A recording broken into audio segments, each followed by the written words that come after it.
Praise God. Praise God.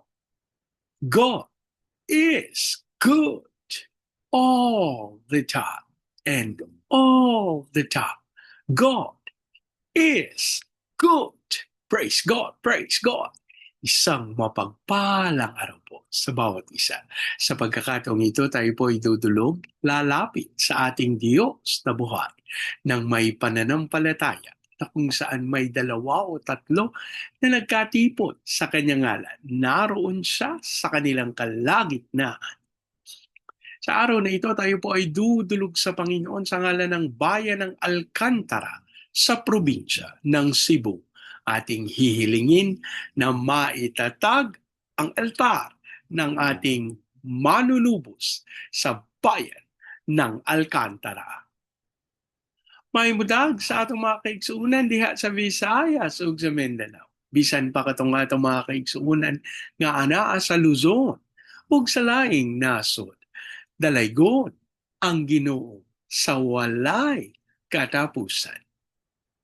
Ang ating pong pagsambay mula sa Aklat ng Mga Awit, 83 kabanata, ang talata po ay 12. Sila ang nagsabing ang pastulan ng Diyos ay ating kamkamit maging ating lubos. Sila ang nagsabing ang pastulan ng Diyos ay ating kamkamit maging ating lubos. Sila ang nagsabing ang pastulan ng Diyos ay ating kamkamit maging ating lubos. Ama naming Diyos na makapangyarihan sa lahat, kami po'y nagpapasalamat sa pagkakataon na minsan pang makadulog at makalapit sa iyong banal na harapan. Ama, kami po'y nagpapakumbaba, humihingi ng tawad sa lahat naming pagkakasala at ang aming panalangin ng banal na dugo ng aming manunubos ang siyang maglinis at pumawi sa lahat naming karumihan.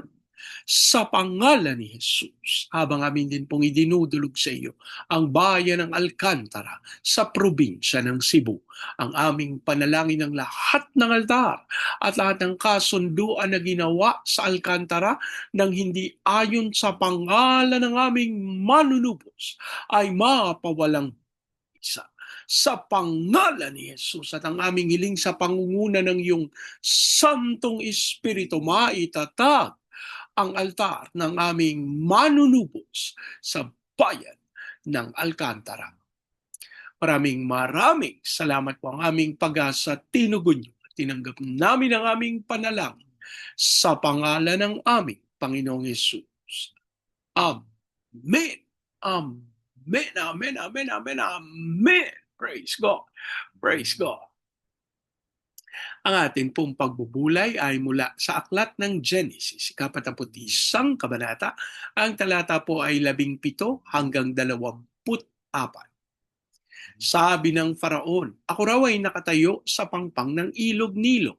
May 7 magaganda at matatabang bakang umahon sa ilog at nanginain. Walang ano-ano'y 7 mga payat na baka, pinakapangit na sa nakita ko sa buong Ehipto, ang umahon din sa ilog. Kinain ng mga payat ang matatabang baka. Ngunit parang walang anumang nangyari. Matapos kainin ng matataba, iyon pa rin ang ayos ng mga payat. Napakapangit pa rin. At ako'y nagising. Muli akong nakatulog at nanaginip na naman. May nakita akong 7 uhay sa isang puno ng trigo na hitik ng hinog na butil.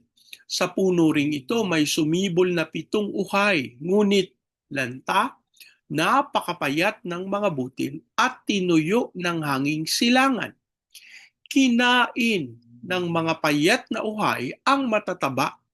Isinalaysay ko ito sa mga salamangkero, ngunit walang makapagpaliwanag sa akin.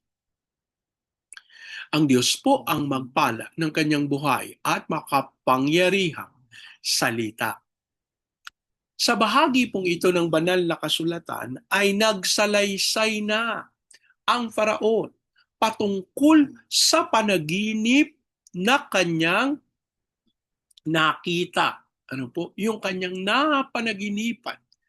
Alam niyo po, ang nakakatuwa sa bahaging ito ng banal na kasulatan ay matapos na isalaysay at sabihin ang kinin ni Jose na hindi siya ang makapagpapaliwanag ng mga panaginip kung hindi ang Panginoon, hindi po nagdalawang salita si Jose.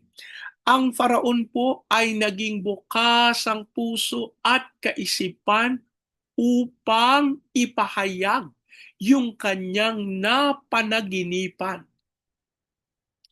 Alam niyo po, dapat ito'y magbigay ng kaliwanagan para sa bawat isa sa atin na kung atin na pong nababati ang katotohanan ng pagsama at pangunguna ng Panginoon, hindi po tayo dapat magdalawang isip. Hindi na po natin kailangan pa na pigilin ang katuparan ng pangako ng Diyos. Para namang iba naman yan sinasabi mo, Bernie, dun sa mga nangyayari sa panaginip. Kapag po ating tinignan, yun pong ginawa ng Faraon ang nagpapakita sa atin, nagpapabatid sa atin na sandali, ito yung dapat nating bigyang pansin. Ano po? Hindi yung mga kung ano-ano na mga nangyari sa panaginip. Hindi ko po sinasabing baliwala yung panaginip sapagkat kung atin pong mababatid ano yung kahulugan ng mga panaginip na ito, mamamangha tayo sapagkat tunay na may pangungusap ang Panginoon.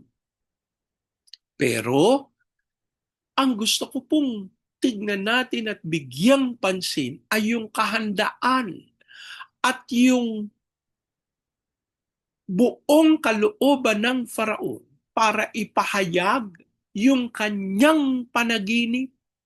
Matapos na ang kinin ni Jose na hindi siya kung hindi ang Panginoon ang magkakaloob ng katugunan doon sa mga katanungan doon sa nanaginip na Faraon. Alam niyo po, napaka buo ang puso ng Faraon na sabihin, ipahayag ano yung kanyang napanaginipan.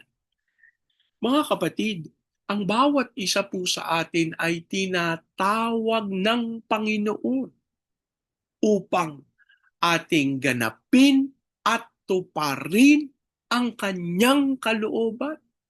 Sandali, Bernie, parang ako naman simpleng tao lang. Wala naman akong taglay na kakayahan. Wala naman akong taglay na kaunawaan. Katulad ng ginawa ni Jose na pagpapahayag ng kahulugan dun sa panaginip ng mga nakapanaginip. Pero alam niyo po kapag tinignan natin at binigyang pansin natin, hindi si Jose ang tunay na nakikita at nagiging maliwanag na katotohanan sa kanyang pagpapahayag nung katotohanan sa likod ng mga panaginip. Kapag atin pong binigyang pansin, mababatid natin na ang dinarakila, ang itinataas sa mga panaginip na ito ay walang iba kundi ang ating Panginoong Diyos. Sapagkat ipinahayag ni Jose na tunay na ang Panginoong Diyos ang nagtataglay ng karunungan upang bigyang kahulugan ng mga panaginip, ang Panginoon po sa kanyang kapangyarihan at kakayahan, ipinahayag yung katotohanan sa likod ng mga panaginip na ito. At alam niyo po mga kapatid, ang nakakamangha at sa akin po ay nagbigay ng puso ng kagalakan, ng katotohanan na yung pong kainaman na maglingkod at sumunod sa Panginoon, naku, hindi na ako magdadalawang isip. Sapagkat kung ito ngang si Faraon na wala namang pananampalataya sa Panginoon, pero nagtiwala doon sa tinataglay ni Jose. Mga kapatid, ito po'y nagbibigay sa atin ng kapahayagan. Sino ba yung ipinadala ng Panginoon sa atin? Ano ba yung mga tinataglay nung mga ipinadala ng Panginoon sa atin? Ano ba yung sinasambit nila? Hindi po wala po tayong eksakto o isang katotohanan na nais bigyang pansin dito. Kung hindi, yung ating kapanatagan at pagtitiwala na ang Diyos ang nangungusap. Alam niyo po, ito yung ako po buong pusong nananalig. Ito yung gusto ng Panginoon na maging maliwanag sa atin. Huwag nating bigyang pansin yung mga kahinaan ng mga tao na dinadala ng Panginoon sa atin na nagpapahayag nung kanyang katotohanan. Kasi po, kung bibigyan pansin lang natin, yan, alam ko yan, ganito yan, ganyan yan. Ano po? Alam ko, sabi ni ganito, ganyan. Sabi ni ganyan, ganito. Naku, Diyos ko. Mawawalan po talaga tayo ng pananampalataya at pag-asa.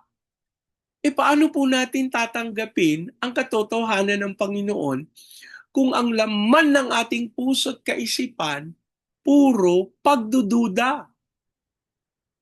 Ito po yung sinabi ko na nagkaroon po ako ng pagkakataon na makaharap ang isang lingkod ng Diyos. At alam nyo, naalala ko nung ako po bata-bata pa, nagkaroon ng isang gawain.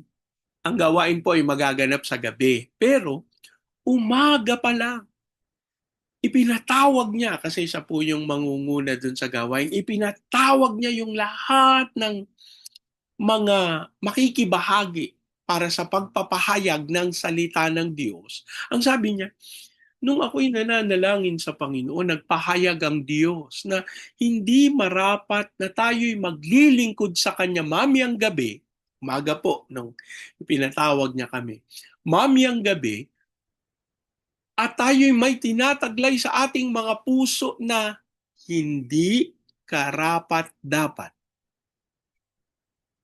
At alam niyo po, yun, tinawagan niya ang bawat lingkod ng Diyos na magpakumbaba, umamin sa kanilang mga kasalanan at kung ano man yung itinatago sa kanilang puso't kaisipan.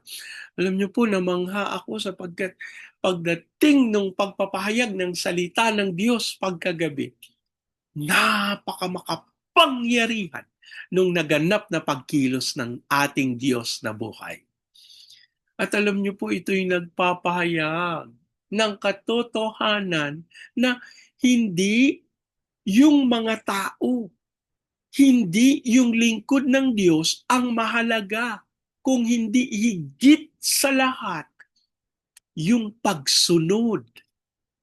At ito po yung tinaglay, ito po yung naganap na nung sumunod yung pinapanguna ng Panginoon, naganapin yung katotohanan ng ating Diyos na buhay.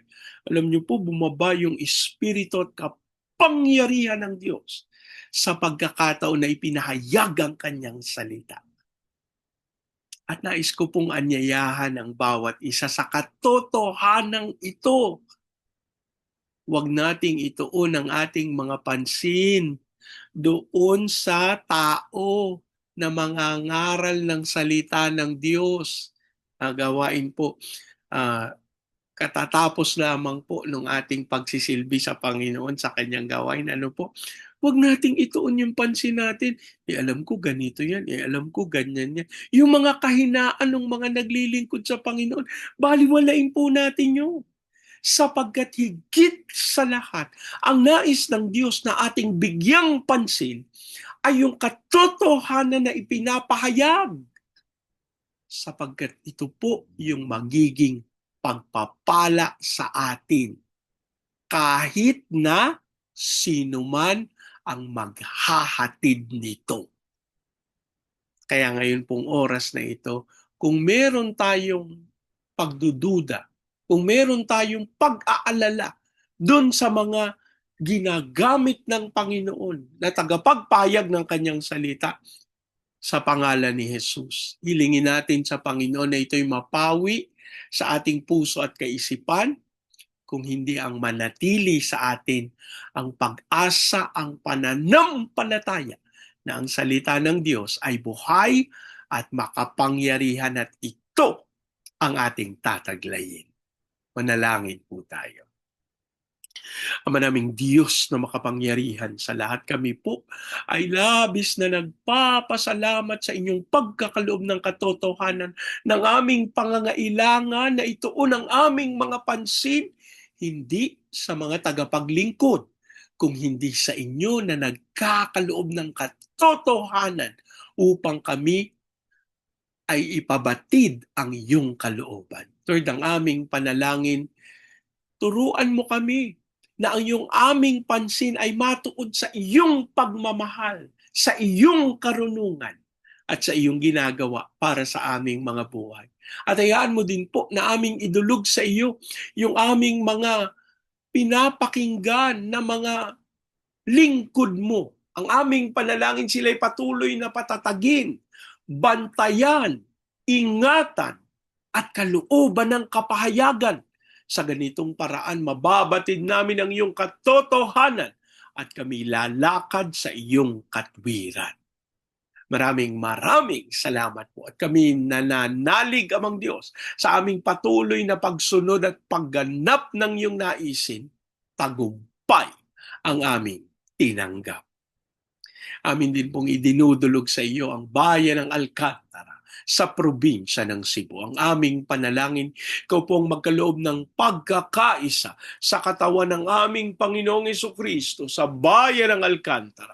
Ipahintulot mo, Panginoon, na magkaroon ng unawaan, ng pag-ibig at mag-umapaw ang kanilang pagnanais na maganap ang iyong naisin. And we declare the fire of revival to fall upon Alcantara in Jesus' name. At ayan mong dumaloy ito sa Baguio City, Cagayan de Oro, Legazpi, Lipa, Manila, Pampanga, Pateros. Kilusan mo ng may kapangyarihan ng mga bayang ito. Hayaan mong ikaw ang magkaloob ng kaunlaran upang maranasan ng buong Luzon, Visayas at Mindanao. Ipahintulot mo, Panginoon, na maganap ng aming bayan. Yung tawag mo to be the launching pad of the gospel, to be a missionary sending country, and to be the America of Asia in the heart of its glory. Dasal din po namin ang iyong pangunguna sa aming President Marcos, Vice President Duterte, sa Senado, Kongreso, Judiciary, Military, Police, Local Government. We declare the fear of the Lord na maghari sa bawat sumusunod sa aming gobyerno. At Lord, ang aming panalangin, lahat ng kasinungalingan ng kaaway ay malantad. Ikaw po, Panginoon, ang magkaloob ng iyong hustisya sa aming pinakamamahal na bayan. At kami nananalig, hindi ka mananahimik, Panginoon, bagkus iyong patutunayan ng katotohanan at ito ang maghahatid sa aming bayan sa iyong pagpapala at pagmamahal. Amin din pong idinudulog sa iyo ang mga training agencies katulad po ng Main Lifeline, Asian Center for Missions, Elijah House Philippines, Church Renewal, Asia Pacific International Institute Studies. Ikaw pong magkaloob ng lahat ng pangangailangan ng mga ministeryong ito upang matupad nila ang dakilang kalooban mo. As we also pray sa aming mga misyonero sa iba't ibang panig ng daigdig, Panginoon, ikaw ang sumama, manguna, magbantay sa kanila. As we also pray sa aming mga OFW na tinawag mo bilang overseas Filipino witnesses, ayan mong sila'y maging mga saksi sa mga bansa na iyong pinagdalhan sa kanila. As we also pray, Panginoon, sa mga bansa ng Vietnam, Cambodia, Myanmar, Laos, Thailand, Malaysia, Singapore, Indonesia, Brunei. Kilusan mo po ng may kapangyarihan ang iyong mga iglesia sa mga bayang ito. Dumaloy ang iyong spirito at kapangyarihan upang matupad ang iyong salita na maipahayag ang iyong katotohanan sa lahat ng bayan. As we also pray, Panginoon, sa Hong Kong, Macau, Taiwan, kilusan mo ng iyong Santong Espiritu ang mga bayang ito upang sundin ang dakilang kalooban mo. As we pray for China, Japan, South Korea, North Korea, Brazil, Russia, Amerika. Amang Diyos, ikaw po ang patuloy na magkaloob ng iyong Santong Espiritu sa mga gumaganap ng iyong kalooban sa mga bansang ito upang sila'y tunay na sumunod at maglingkod sa iyo. As we declare your peace over Israel. Maraming salamat po. Ang aming pag-asa, tinugon nyo at tinanggap namin ang aming panalangin sa pangalan ng aming Panginoong Yesus. Amen. Amen. Amen. Amen. Amen. Amen. Amen. Praise God. Praise God. Lagi po nating tatandaan sa anumang pagsubok, problema, kahirapan, sakit, karamdaman. Tayo dudulog, lalapit, tatawag sa Panginoon dahil sa Diyos walang imposible. Sa pagkakataong ito, yan niyo pong salitain ko ang basbas ng Panginoon sa inyo at sa inyong sambayan. I declare the everlasting love of the Father. I declare the unending blessings of the Son. I declare the sweet, sweet, sweet fellowship of the Holy Spirit now and forevermore. I declare there's no house and lot with parking, with a new vehicle, and with a flourishing business. In Jesus' name. Amen. Amen. Amen. Amen. Amen. Amen. Praise God. Praise God. Hanggang sa susunod po, sama-sama nating ideklara, Pilipinas, God bless you big time.